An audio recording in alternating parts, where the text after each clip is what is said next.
ഇത് മാസ് മോട്ടോഴ്സിൽ നിന്നാണ്. Honda aviator carburettor complaint ആയിട്ട് സ്റ്റാർട്ടിങ് കംപ്ലൈൻ്റ് ആയിട്ട് വന്നതാണ്. അത് കാർബറേറ്റർ ശരിക്കും ഇപ്പോഴത്തെ പെട്രോളിൻ്റെ ഉപയോഗം മൂലം മൊത്തം ദ്രവിച്ച് ഈ ഒരു അവസ്ഥയിലേക്ക് ആയിപ്പോയി. മൊത്തത്തിൽ കംപ്ലൈൻറ്റ്, അതായത് കാർബറേറ്റർ കംപ്ലൈൻറ്റ് വന്നു. ഈ ഫ്യൂൽ ടാപ്പൊക്കെ മാറ്റിയിട്ട് ഒരുപാടായിട്ടില്ല. അതിൻ്റെ ആ നോസിലിൻ്റെ ഭാഗം നോക്കിക്കഴിഞ്ഞാൽ അറിയാം, മൊത്തം ഫംഗസ് പിടിച്ച പോലെ മൊത്തം ദ്രവിച്ച് പണ്ടാറടങ്ങിയേക്കണം.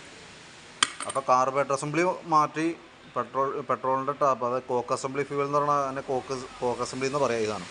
അത് 2 പൈപ്പ്, കാരണം ഈ പൈപ്പിൻ്റെ ഉള്ളിലൊക്കെ ചുണ്ണാമ്പ് കലക്കിയുള്ള സാധനം കിടക്കണേ. അത് നമ്മളത് ബാക്കിയതൊക്കെ മാറ്റിയിട്ട് ഇത് കയറ്റി കണക്ട് ചെയ്താൽ വീണ്ടും അതേപോലെ തന്നെ വരും. ടാങ്കിൻ്റെ അവസ്ഥയും വളരെ പരിതാപകരമാണ്. ഇപ്പോൾ ടാങ്ക് മാറ്റൽ പോസിബിൾ അല്ല. ഞാനത് കൊണ്ടുപോയിട്ട് ഫുള്ളായിട്ട് വാട്ടർ സർവീസ് ചെയ്ത് ക്ലിയർ ചെയ്ത് റീസെറ്റ് ആക്കിയിട്ടുണ്ട്. അതിനുശേഷം കാർബറേറ്റർ അസംബ്ലി മാറ്റി പുതിയത് വെച്ചിട്ടുണ്ട്. പെട്രോളിൻ്റെ ടാപ്പ് മാറ്റി പുതിയത് വെച്ചിട്ടുണ്ട്. 2 പൈപ്പുകളും മാറ്റി പുതിയത് ഇട്ടിട്ടുണ്ട്. വാക്യൂം പൈപ്പ് മാറ്റിയിട്ടുണ്ട്, പെട്രോൾ പൈപ്പ് മാറ്റിയിട്ടുണ്ട്. ഇത്രയും ചെയ്ത് നമ്മൾ റെഡിയാക്കി. അതിന് ശേഷം അതിലേക്ക് ഫസ്റ്റ് ബാറ്ററി കുറേ നേരം സ്റ്റാർട്ട് ചെയ്യാൻ ശ്രമിച്ച് ബാറ്ററി ഡൗൺ ആയിരുന്നു. ബാറ്ററി പുതിയ ബാറ്ററി 2025 ബാറ്ററിയാണ്. അതൊക്കെ ഫുൾ ചാർജ് ചെയ്ത് നമ്മൾ കയറ്റി സെറ്റാക്കി. അപ്പോൾ വണ്ടിയുടെ ഓക്കെ ആയിട്ടുണ്ട്. പക്ഷേ പ്രോബ്ലം എന്താണെന്ന് വെച്ചാൽ നമുക്ക് ഇനിയും ഉപയോഗിക്കാൻ കിട്ടുന്നത് ഈ പെട്രോൾ തന്നെയാണ്, സെയിം പെട്രോളാണ്.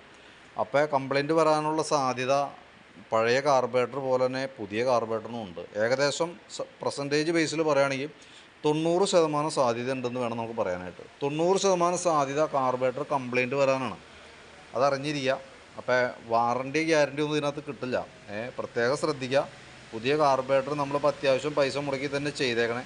പക്ഷെ എന്നാൽ പോലും പുതിയ കാർബറേറ്റർ ആണെങ്കിൽ പോലും ഈ പെട്രോൾ E20 പെട്രോളിൻ്റെ ഉപയോഗം മൂലം വരുന്ന ഡാമേജുകൾക്ക് ഒരാളും വാറണ്ടി കൊടുക്കണില്ല. നമ്മളും വാറണ്ടി പറയുന്നില്ല കേട്ടോ. അറിഞ്ഞിരിക്കുക. കാരണം നമുക്ക് ഇങ്ങനെ കംപ്ലൈൻറ്റ് വന്നാൽ പോലും ഞങ്ങൾ നിസ്സഹായരാണ്. ഇതിനകത്ത് നമ്മളെ കൊണ്ട് ഒന്നും ചെയ്യാനും പറ്റില്ല. അപ്പോൾ അത് അറിഞ്ഞിരിക്കുക. പിന്നെ നമ്മൾ ഇപ്പോൾ വെച്ചേക്കണ കാർബറേറ്റർ എന്ന് പറഞ്ഞാൽ ഹോണ്ടയുടെ കമ്പനി കാർബറേറ്ററാണ്. അതിനകത്ത് ഏറ്റവും കുറവിൽ നമുക്ക് കിട്ടാൻ പറ്റുന്ന കാർബറേറ്ററാണ് മേടിച്ചാണ്. 1844 രൂപയാണ് നമുക്ക് അതിൻ്റെ കാർബറേറ്റർ അസംബ്ലിക്ക് റേറ്റ് വരാം. കാരണം ഇതിനേക്കാളും കുറഞ്ഞ കാർബറേറ്റർ ഇല്ല. കമ്പനി ഐറ്റം തന്നെയാണ് നമ്മൾ വെച്ചേക്കണേ. ഇതിനേക്കാളും കുറഞ്ഞ കാർബറേറ്റർ ഈ പാർട്ട് നമ്പറിൽ ഒന്നും വരുന്നില്ല. കാരണം ഇപ്പോൾ ഒരു 1000 രൂപയുടെ കിട്ടുമെന്നുണ്ടെങ്കിൽ 1000 രൂപയുടെ വെച്ചാലും മതി. കാരണം എന്തെങ്കിലും കംപ്ലൈൻറ്റ് വരും. 100% ഉറപ്പാണ് കംപ്ലൈൻറ്റ് വരും എന്നുള്ള ദിവസം. അപ്പോൾ അതുകൊണ്ട് ഇതിൻ്റെ കാർബറേറ്റർ ശരിക്കും 2700 അടുത്ത് വില പറഞ്ഞ കാർബറേറ്ററാണ്. വെച്ചിട്ട് ഒരു ഉപകാരമില്ല. അപ്പോൾ അതുകൊണ്ടാണ് ഞാൻ ഈ പാർട്ട് നമ്പറിലുള്ള ഏറ്റവും റേറ്റ് കുറഞ്ഞ കാർബറേറ്റർ മേടിച്ച് വെച്ചാണ് കേട്ടോ. കാരണം എന്തായാലും കംപ്ലൈൻറ്റ് വരും. അറിഞ്ഞിരിക്കുക. നമുക്ക് വണ്ടി ഉപയോഗിക്കാതെ കൂടുതൽ ദിവസങ്ങൾ വെക്കുമ്പോഴാണ് ഏറ്റവും കൂടുതൽ കംപ്ലൈൻറ്റ് വരാം. അല്ലാതെയും കംപ്ലൈൻറ്റ് വരുന്നുണ്ട്.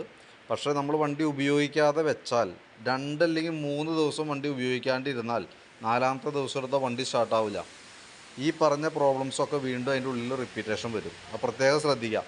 പെട്രോൾ അടിക്കുമ്പോൾ ശ്രദ്ധിക്കുക. ആ പെട്രോൾ അടിക്കുമ്പോൾ ശ്രദ്ധിക്കേണ്ട കാര്യം എന്ന് വെച്ചാൽ നല്ല തിരക്കുള്ള പമ്പുകളിൽ നിന്ന് അടിക്കാനായിട്ട് ശ്രദ്ധിക്കാം. കാരണം എന്താ വെച്ചാൽ ഇതിനകത്ത് ഇപ്പോൾ ഈ കാർബറേറ്ററിൻ്റെ അടിയിലത്തെ അവസ്ഥ നോക്കുമ്പോൾ അറിയാം, ഇതിൻ്റെ ഉള്ളിൽ നല്ല രീതിയിൽ അഴുക്ക് കാര്യങ്ങൾ. കാരണം എത്തനോള് നല്ല രീതിയിൽ അടിയിൽ അടിഞ്ഞു കൂടി വന്നേക്കണ മിസ്റ്റേക്കാണ്. അപ്പം നല്ല തിരക്കുള്ള പെട്രോൾ പമ്പുകളിലാണെങ്കിൽ എന്ത് ഗുണം കിട്ടുമെന്ന് വെച്ചാൽ ഈ പെട്രോൾ സർക്കുലേറ്റ് ചെയ്ത് പോകാനായിട്ടുള്ള സമയം കിട്ടും. അതിനകത്ത് എത്തനോള് പെർസെൻറ്റേജ് മറ്റേ പാട് വരുമ്പോൾ 80% എന്ന് പറയും. 80% പെട്രോൾ, 20% എത്തനോളാണ്. അപ്പോൾ ഈ അടിയിൽ അടിഞ്ഞ് കൂടി നിൽക്കുന്ന ഈ പഴയ മോഡൽ നമ്മൾ പ്രസ് ചെയ്ത് അടിക്കുന്ന മോഡൽ പമ്പുകളിൽ വരുമ്പോഴത്തേക്കും സ്വാഭാവികമായിട്ടും ഏറ്റവും കൂടുതൽ അടിയുന്ന പമ്പിങ്ങോ വരാം. അപ്പോൾ അങ്ങനെ വരുമ്പോൾ ഏറ്റവും കൂടുതൽ കണ്ടൻറ്റ് കൂടുതൽ എത്തനോൾ വരാനും സാധ്യത കൂടുതലാണ്. അപ്പോൾ അതുകൊണ്ട് ഏറ്റവും തിരക്കുള്ള പമ്പുകളിൽ നിന്ന് അടിക്കുന്നതായിരിക്കും ഏറ്റവും നല്ലത്. പിന്നെ എവിടെ അടിച്ചാലും, ഇന്ത്യയിൽ എവിടെ പോയി അടിച്ചാലും ഈ പെട്രോളാണ് കിട്ടാനുള്ളൂ. അതും അറിഞ്ഞിരിക്കുക. പിന്നെ വണ്ടി ഉപയോഗിക്കാതെ ഒരു കാരണവശാലും വെക്കാതിരിക്കുക. ഡെയിലി യൂസ് ചെയ്യുക. പരമാവധി എവിടെ പോകുമ്പോഴും എടുക്കുക എന്നുള്ളതാണ്. അതൊക്കെയാണ് നമുക്ക് ചെയ്യാൻ പറ്റട്ടോ. പ്രത്യേകിച്ച് അതിനകത്ത് വേറെ നമുക്കൊന്നും പറയാനില്ല അതിനകത്ത്. പിന്നെ പവർ പെട്രോൾ അടിക്കുന്ന വണ്ടികളിൽ പെട്രോള് 10 രൂപയുടെ എന്തോ വ്യത്യാസമുണ്ട് പവർ പെട്രോളും സാധാ പെട്രോളായിട്ട്. ആ അടിക്കുന്ന വണ്ടികളിൽ കംപ്ലൈൻറ്റ് കുറവാണെന്ന് കസ്റ്റമേഴ്സ് പറയുന്നുണ്ട്. നമുക്ക് കൃത്യമായിട്ട് അറിയില്ല. കാരണം അപ്പോൾ നമ്മളതുകൊണ്ട് ഇതിൻ്റെ സജഷൻ നമ്മൾ പറയണില്ല. കാരണം 1 ലിറ്ററും ഏകദേശം 10 രൂപയോളം വ്യത്യാസം വരുന്ന പെട്രോളാണ് ഈ പവർ പെട്രോൾ വരിക. അപ്പോൾ അതടിക്കുന്നത് നല്ല പെർഫോമൻസ് അതിൻ്റെ കണ്ടീഷൻ പറയുന്നുണ്ട്. അപ്പോൾ അതും വേണമെങ്കിൽ നിങ്ങൾക്ക് പരിഗണിക്കാവുന്നതാണ്. ഇതിനകത്ത് കുറച്ച് പെട്രോൾ ഉണ്ടായിരുന്നു. ഞാൻ ആ പെട്രോൾ ഊറ്റി നമ്മൾ നോക്കുമ്പോൾ മാംഗോ ജ്യൂസ് എടുത്ത പോലെയാണ് അതിൻ്റെ അവസ്ഥ. കലങ്ങിയ വെള്ളം കിടക്കണമല്ലോ. ഈ അടിയിൽ ഇതിൻ്റെ അടിഞ്ഞ് ഊറി കിടക്കുക, കുമ്മായ കണക്ക് അതിൻ്റെ അടിയിൽ കേട്ടോ. ഈ പെട്രോൾ നമുക്ക് ഉപയോഗിക്കാനായിട്ട് പറ്റില്ല. ഞാനൊരു കുറച്ച് പുതിയ പെട്രോൾ മേടിച്ച് ഒഴിച്ചിട്ടുണ്ട്. അതായത് ഇന്ന് പമ്പ് ചെയ്ത് മേടിച്ച് ഒഴിച്ചിട്ടുണ്ട്. അത് നമുക്ക് ദിവസങ്ങളായിട്ട് പഴയത് കിടക്കണതാണ്. അപ്പോൾ അത് ഒഴിച്ചാൽ വീണ്ടും അതേ രീതിയിൽ തന്നെ വരാൻ സാധ്യത ഉള്ളതുകൊണ്ട് അത് ഊറ്റിക്കളയാം. അത് ഇനിയിപ്പോൾ കളയാനാണ് പറ്റുള്ളൂ, വേറെ മാർഗ്ഗമൊന്നുമില്ല. ഏതെങ്കിലും സാധനങ്ങളൊക്കെ കഴുകുമ്പോൾ എടുക്കാനൊക്കെ പറ്റുള്ളൂ, ഉപയോഗിക്കാൻ വണ്ടിയിൽ ഒഴിക്കാൻ പറ്റില്ല. അപ്പോൾ ഞാനീ പറഞ്ഞ രീതിയുടെ ഇപ്പോൾ 100 രൂപ പെട്രോൾ അടിച്ചിട്ടുണ്ട്, നമുക്ക് ഉപയോഗിക്കണമല്ലോ വണ്ടി. അതിനുശേഷം ഉപയോഗിക്കുമ്പോൾ പവർ പെട്രോൾ യൂസ് ചെയ്യുകയാണെങ്കിൽ കുറച്ചും കൂടി നല്ലത്. അത് നിങ്ങളുടെ യുക്തി പോലെ ചെയ്യാം. പിന്നെ അത്യാവശ്യം നല്ല തിരക്കുള്ള പമ്പുകളിൽ നിന്ന് അടിക്കാനായിട്ട് ശ്രദ്ധിക്കുക. കാരണം ഡെയിലി വന്ന് റൊട്ടേഷൻ ചെയ്തു പോകുന്ന പമ്പുകളൊക്കെ ആണെങ്കിൽ അതാണ് ഏറ്റവും ബെറ്റർ. ഇതൊക്കെയാണ് നമുക്കത് ചെയ്യാൻ പറ്റാം. പിന്നെ ഗവൺമെൻറ്റിൻ്റെ ഭാഗത്തു നിന്നൊക്കെ എന്തെങ്കിലും വ്യത്യാസങ്ങൾ വന്നാൽ ഭാഗ്യം എന്ന് കണക്ക് കൂട്ടാം. നമ്മൾ മെക്കാനിക് എന്ന നിലയിൽ സംബന്ധിച്ച് നമ്മളിതിനകത്ത് നിസ്സഹായരാണ്. അത് അറിഞ്ഞിരിക്കുക. കംപ്ലൈൻറ്റ് വരും എന്നുള്ളത് ഉറപ്പാണ്. അത് ആ രീതിയിൽ നമ്മൾ പറയുന്ന രീതിയിൽ കുറേയൊക്കെ ശ്രദ്ധിച്ചാൽ കുറേ കാര്യങ്ങളൊക്കെ നമുക്കതിനകത്തുനിന്ന് ഒഴിവാക്കിയെടുക്കാനായിട്ട് പറ്റും. ഡെയിലി വണ്ടി യൂസ് ചെയ്യാം. പിന്നെ പവർ പെട്രോൾ അടിക്കാൻ പറ്റുമെങ്കിൽ പവർ പെട്രോൾ അടിക്കാം. പിന്നെ അത്യാവശ്യം നല്ല തിരക്കുള്ള പമ്പുകളിൽ നിന്ന് അടിക്കാനായിട്ടും നോക്കാം. ഇതാണ് നമുക്കത് ഇപ്പോൾ ചെയ്യാൻ പറ്റുന്ന കാര്യങ്ങൾ.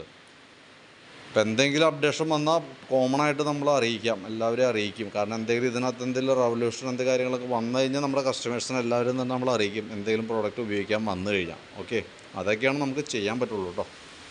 അപ്പോൾ ഞാൻ വണ്ടി വർക്ക് ഇപ്പോൾ കംപ്ലീറ്റ് ചെയ്യുന്നുണ്ട്. നാളെ രാവിലെ നമുക്ക് എപ്പോൾ വേണമെങ്കിലും വണ്ടി എടുക്കാവുന്ന രീതിയിലേക്ക് സെറ്റ് ആക്കിയേക്കാം കേട്ടോ.